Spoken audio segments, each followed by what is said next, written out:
Salam, 18 nömrəli sualda üçbucağın iki hündürlüyü 4 və 8 olarsa, üçüncü hündürlüyün alabileceği en büyük tam qiyməti soruşur.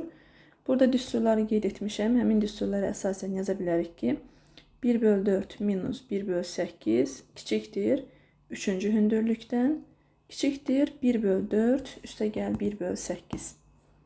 1/4 üstəgəl 1/8. Ortaq məxrəc 8, 4-ə böləndə 2, 8-ə böləndə 1. 1/h. Ortaq məxrəc 8, 2 ilə 1 toplayanda 3. Buradan alırıq ki, 8-də 1 kiçikdir 1/h, kiçikdir 3/8. Bizə 1/h yox, h lazımdır. Ona görə 1/h-ın tərsini tapacağıq.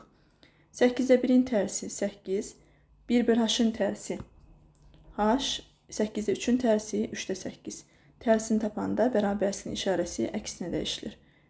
3-də 8-dən böyük və 8-dən kiçik en büyük tam ədəd 7'ye bərabərdir. Bizdən də en büyük qiyməti soruşur.